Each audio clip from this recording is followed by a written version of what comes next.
Hello, welcome to my channel. My name is Poonam Mehta. I'm a human design expert and an energy healer. And for today's video, we're going to talk about the profile 1-3. So if you're a profile 1-3 or you know someone who's in your life and has the same profile, then this video is going to be very amazing for you. So with that, let's get started.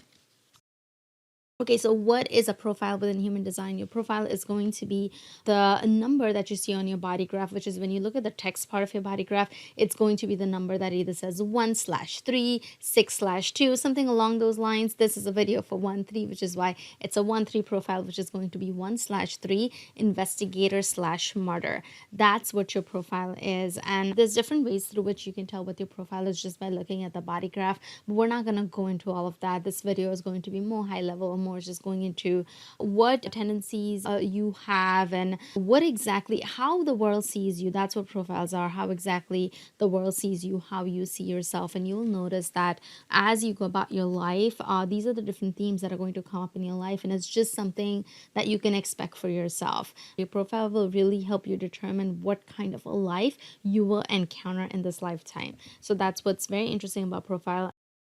The 1-3 profile one, which is the line one in your profile, it comes from the conscious side of you. So your line one, as I talk about line one more, you're going to notice these things about you. You are probably already aware of these things within you. But when it comes to line 3, which is the second part of your profile, 1-3, that's going to be the unconscious part of you. And that's something that maybe if you've done a lot of inner work, you may be aware of the 3 part within you. But otherwise, when I make you aware of it, that's when you're going to be like, yeah, that makes a lot of sense, right? But other than that, that's how people see you, not necessarily how you see yourself, but it will make a lot more sense when you have awareness around it. So yeah, with that, let's get started. With your line 1-3, these lines, they come from hexagrams, the I Ching hexagrams. They're hexagrams based off of 6 lines. Line 1 is the foundational line upon which a hexagram sits. So that's a very foundational line. It's a line that seeks grounding. If you think about it in terms of a house, it is the foundation of the house, and that is pretty much a theme in the life. That is the person you are. You are the person who needs a solid foundation. If you don't have the solid foundation, it is something that you're going to chase your entire life, whether it be in your work, whether it be in your relationships, whether it be in your society, everywhere. That foundation is going to be so important to you. You are someone who's going to want to make sure that everything is solid, everything is stable. And if it's not, you will feel insecure about it. You just want to think about, like, go back into your life, right? Think about the things that you were always insecure about, or the things that you felt you were not worthy of, or the things that you did not trust. If you really dig deep into it, chances are that you did not have a solid foundation for those things. And the way you solidify these things is through learning. Learning is really key for you. You are the person who is literally on Wikipedia after the different professors, after the different teachers, trying to accumulate all the knowledge in a quest to make sure that your foundation is super solid. And sometimes it just doesn't have to be that, right? That's a big part of it. But then there's this whole introspection part where you are going within and you're learning a lot about yourself in a way where you can solidify your own foundation so that you can understand yourself better.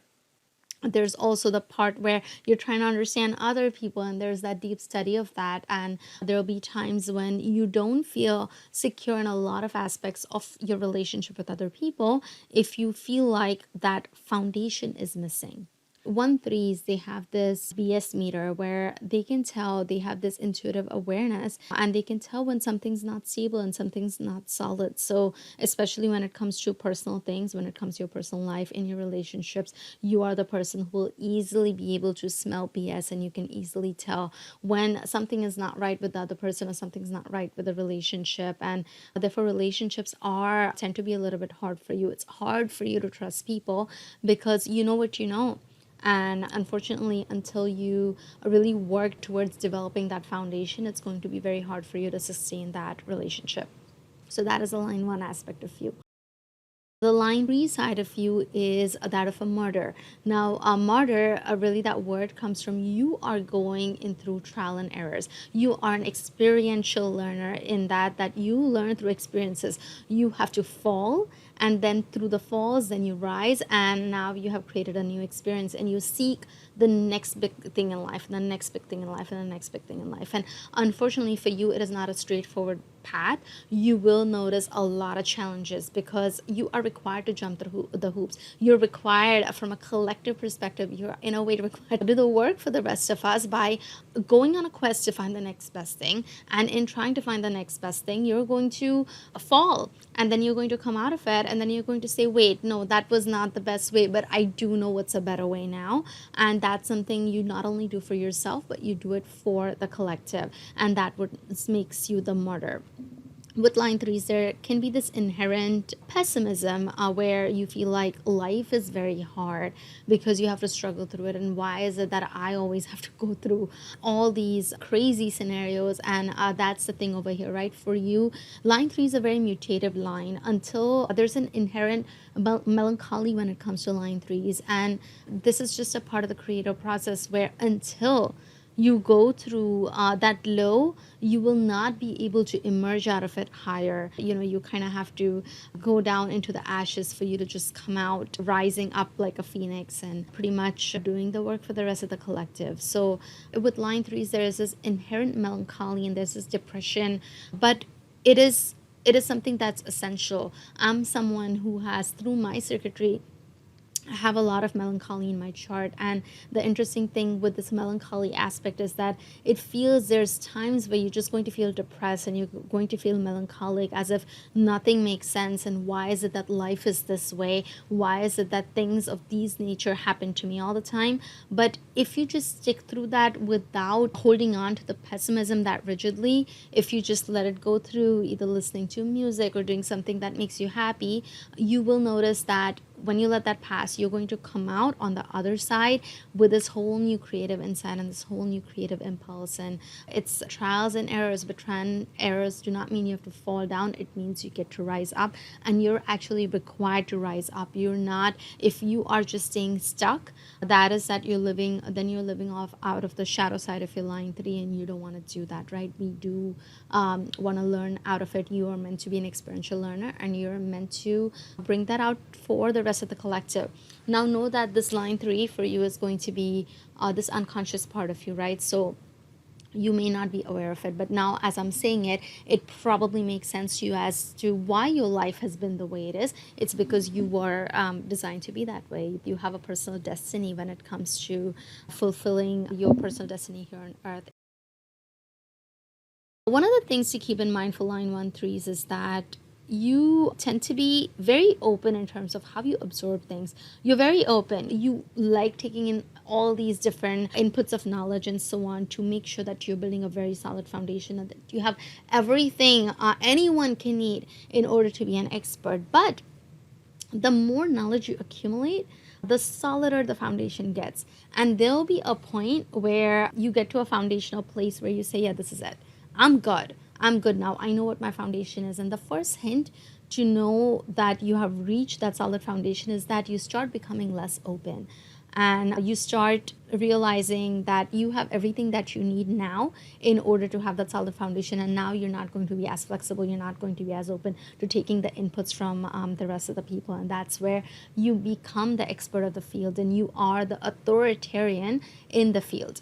The thing about authoritarians is that there can be two leadership styles that can come out of it. One is that you could be on the bragging side where you're saying, oh, come to me. I know this and I know that and I know that. And know that when you're operating out of that mindset, chances are that your foundation is still not solid and there's still work to be done there. And the only way you can do this work is through deep learning. That is what you're here to do and through trials and errors. However, if you are at a place where you have this solid foundation, you almost embody this very modest energy to yourself, where just by grounding yourself in the person that you are, you become magnetic to others. You seek aura, it seeks a recognition. People start recognizing you for the expert that you are and for the authoritarian you are, and they will come seeking your input, and they will come asking for your advice and so on. People are going to come to you, but only once they start recognizing that leader within you, that authoritarian within you. One of the other things to keep in mind, especially in terms of relationship, is that there tends to be this deep insecurity, because like I said, there's this BS meter, right? You know when something's wrong, and you know when something's off, and there's this whole thing of as a line 3, you know that there's a next best thing. It's always a quest to find what does not work in order to find that what actually does work. And know that you don't really have to jump into different relationships in order to make that happen. You can stay in the same relationship as long as there's this solid trust, this foundation between you and your partner. It can happen. Just know that there'll be times when you do have to take a break. You have to kind of be in the energy of your aura in order to regroup yourself, and then come back to the person that you're with, rather than just completely breaking up with the person and going on to the next best thing. There's other alternatives out there that you can use, which is that you can break a bond temporarily in order to build a stronger bond, so to speak. With that, that is my high level summary for the line 1-3, and I hope this has helped you. Let me know in the comments down below what part of this profile of 1-3 resonated with you the most, and I hope this video has helped, and I'll talk to you all soon. Bye.